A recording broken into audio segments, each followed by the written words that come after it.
Mansion காவலாளி கொடுத்த தகவலை தொடர்ந்து சுவாதியை கொலை செய்த ராம்குமார் கைது செய்யப்பட்டார்.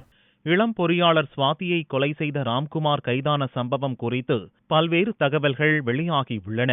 பொறியியல் பட்டதாரியான அவர் வேலை தேடி கடந்த 3 மாதங்களுக்கு முன்பு சென்னை வந்துள்ளார். சூளைமேட்டில் உள்ள மேன்ஷன் ஒன்றில் தங்கியிருந்த ராம்குமார் சுவாதியை ஒரு தலைபட்சமாக காதலித்து வந்துள்ளார். இந்நிலையில் நண்பர் ஒருவர் உதவியுடன் சுவாதியை கொலை செய்ததாகவும் பின்னர் அவர் அங்கிருந்து நெல்லைக்கு தப்பியதும் போலீசார் விசாரணையில் தெரியவந்தது. இதனிடையே சுவாதியின் செல்போனை சம்பவம் நடந்த அன்று ராம்குமார் 10 நிமிடங்கள் ஆன் செய்து வைத்துள்ளான். அப்போது போலீசார் அனுப்பிய SMS சுவாதியின் செல்போனில் டெலிவரி ஆகியுள்ளது. இதனை வைத்து ஆய்வு செய்த போலீசார் செல்போன் சிக்னல் சூளைமேடு பகுதியில் இருந்ததை கண்டறிந்தனர். இதனை அடுத்து கொலையாளியின் புகைப்படத்தை கொண்டு சூளைமேடு பகுதியில் வீடு வீடாக போலீசார் சோதனை நடத்தினர்.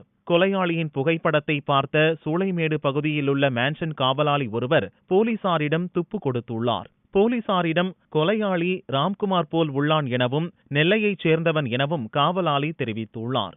இதனை அடுத்து விசாரணையில் இறங்கிய போலீசார் கொலையான நாளிலிருந்து ராம்குமார் மேன்ஷனிலிருந்து மாயமாகி இருப்பதை கண்டறிந்தனர். பின்னர் நெல்லை விரைந்த தனிப்படை போலீசார் ராம்குமாரின் வீட்டை சுற்றி வளைத்துள்ளனர். வெள்ளியன்று காலை முதலே அவரது வீடு இருந்த பகுதியில் போலீசார் நோட்டமிட்டு வந்தனர். நள்ளிரவு அனைவரும் தூங்கிய பிறகு அவரை பிடிக்க போலீசார் திட்டமிட்டு அதன்படி நள்ளிரவு 1 மணி அளவில் அவரது வீட்டிற்கு போலீசார் சென்றனர். இதனை பார்த்த ராம்குமாரின் தாத்தா வீட்டின் கதவை அடைத்து குரல் எழுப்பியுள்ளார். இதனால் அதிர்ச்சியடைந்த ராம்குமார் கத்தியை எடுத்து தனது கழுத்தை அறுத்துள்ளார். இதனைத் தொடர்ந்து வீட்டிற்குள் தடாலடியாக புகுந்த போலீசார் ராம்குமாரை சுற்றி வளைத்து பிடித்தனர். அங்கிருந்து தென்காசி அரசு மருத்துவமனைக்கு முதலுதவிக்காக கொண்டு சென்றுள்ளனர்.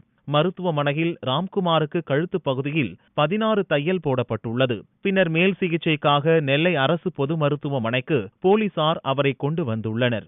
மருத்துவமனையில் வைத்தே ராம்குமாரிடம் போலீசார் ஒப்புதல் வாக்குமூலம் அளித்துள்ளார். சுவாதியை ராம்குமார் கொலை செய்ததாக ஒப்புக்கொண்டுள்ளான். அதேபோல் ராம்குமாரின் தந்தை பரமசிவன், அவரது தாய், தம்பி மற்றும் தங்கையிடமும் போலீசார் தீவிர விசாரணை நடத்தி வருகின்றனர்.